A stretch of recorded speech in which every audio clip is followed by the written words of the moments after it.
Hello বন্ধুরা, শুভ দুপুর। তা কেমন আছেন? আশা করি ভালো আছেন। আজকে হোলির দিন, তা রান্না বসিয়ে দিয়েছি, দেখতেই পাচ্ছেন বসানো হয়ে গেছে। এদিকে মায়ের জন্য নিরামিষটা করব, পনির কেটে নিচ্ছি। তা পিস পিস করে আমার পনির কাটা হয়ে গেলে এদিকে আমার আলু, পনিরের আলু, মাংসের আলু, পেঁয়াজ, টমেটো কাটা আছে, ধুয়ে রেখে দিয়েছি। তা এদিকে মশলা করতে গিয়ে আমার পনিরটা আজকে এক পিঠ বেশি একটু লাল লাল হয়ে গেল, একটু পুড়ে যাচ্ছিলো আর কি।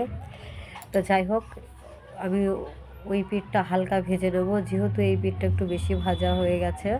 দেখতেই পাচ্ছেন গোটা জিরে দিয়ে আমি আলু দিয়ে পনিরের আলুটা ভেজে দিচ্ছি। তাই এরপরে আদা, জিরে আর লঙ্কা, টমেটো দিয়ে আমি কষিয়ে দিলাম।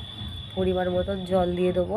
তা পনিরটা হয়ে গেলেই আমি মাংসটা ধুয়ে বেছে এক সাইডে রেখে দিয়েছি। দেখতেই পাচ্ছেন মাংসটা ভালোভাবেই ধোয়া হয়েছে।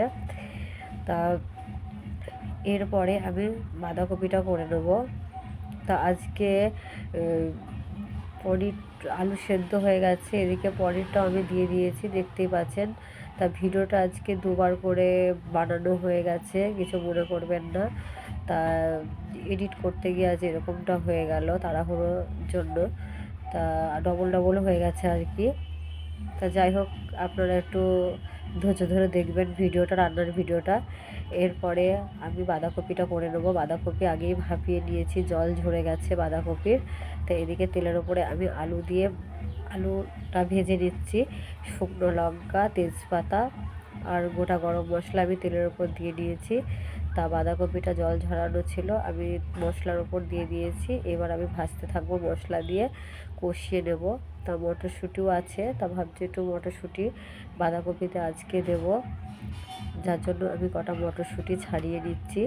দেখতেই পাচ্ছেন, তো মটরশুঁটি আমার দেওয়া হয়ে গেছে, আমি কষাতে থাকছি মটরশুঁটিটা দিয়ে। তা একটু কষা হয়ে গেলে পরিমাণ মতো জল দিয়ে দেবো। তা জল দিয়ে আমি ঢাকিয়ে দেবো। তা আমি অন্য বাকি কাজগুলো সারতে থাকবো। এদিকে দেখতেই পাচ্ছেন, তা জল শুকিয়ে গেছে। বাঁধাকপিটা আমি ভালো করে একটু নেড়ে নেবো খুন্তির আগা দিয়ে, আলুগুলো একটু গোটা গোটা আছে। তা এরপরে আমি অল্প পরিমাণ একটু চিনি দিয়ে নেব, 2-1 দানা। তা বাঁধাকপিতে একটু চিনি না দিলে ভালো লাগে না। তা বন্ধুরা, এরপরে আমার মাংস ধোয়া হয়ে গেছে। তা আমি এরপরে আলুগুলোকে তেলে দিয়ে লাল লাল করে ভেজে নেবো। তা এপিট ওপিট আমি আলুগুলোকে ভালো করে ভেজে নিচ্ছি। আলু ভাজার সময় একটু আমি নুন দিয়ে দিই, যাতে আলুটা একটু নরম হয়, তাড়াতাড়ি ভাজা হয়। তা আলুগুলা ভাজা হয়ে এসেছে, এবার আলুগুলো আমি নামিয়ে নেবো। এরপরে তেলের ওপরে গোটা জিরে, তেজপাতা, শুকনো লঙ্কা আর গোটা গরম মশলা দিয়ে দিয়েছি। এরপরে আমি পেঁয়াজ দিয়ে দেবো। তা পেঁয়াজ দিয়ে একটু ভাজা ভাজা হয়ে গেলেই আমি মাংসগুলোকে তেলের মধ্যে দিয়ে দেবো। তা মাংসগুলোকে একটু হালকা ভেজে নেবো। তা এরপরে যা যা মশলা আমার বানানো আছে সেগুলো আমি দিয়ে দেবো। তা দেখতেই পাচ্ছেন, তা কী কী মশলা করেছি: রসুন, কাঁচা লঙ্কা, আদা আর পেঁয়াজ তো দিয়েছি তেলের ওপরে, টমেটো দিয়ে দিয়েছি আর জিরের গুঁড়ো। এদিকে হলুদ, লবণও দেওয়া হয়ে গেছে। মাংস তেল ছেড়ে দিয়েছে, আমি ভাজা আলুগুলো দিয়ে দিয়েছি। তা আমি খানিকটা মাংসটা নেড়ে নেবো। তা আলুর সাথে মাংসটা একটু ভালোভাবে কষিয়ে নেব। তা এরপরে কষানো হয়ে গেলে আমি অল্প পরিমাণ জল দিয়ে আমি প্রেসারে দিয়ে দিয়েছি আজকে। তা প্রেসারের ভেতরে আমি কড়াইয়ে যে মশলা জলটা লেগেছিলো, ওতে আমি জলটা গরম করে, হালকা গরম করে আমি মাংসই দিয়ে দিয়েছি, দেখতেই পাচ্ছেন। তা প্রেসারের মধ্যে আমি মাংসটাকে দিয়ে দিয়েছি। তা মাংসটা প্রেসারে এক সাইডে হচ্ছে, আর একদিকে আমি টমেটো চাটনিটা করব। তা প্রথমে তেলের ওপরে শুকনো লঙ্কা, পাঁচফোড়ন দিয়ে দিয়েছি, তারপর টমেটোটাও কাটা ছিল সেগুলোও দিয়ে দিয়েছি, দেখতেই পাচ্ছেন।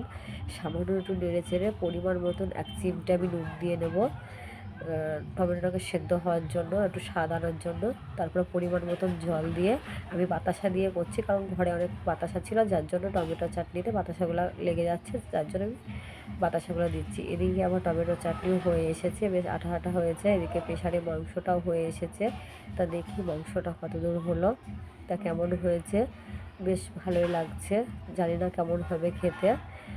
তা জল অনেকটাই আছে আজকে, আমি 6-7 খানা সিটি দিয়ে দিয়েছি।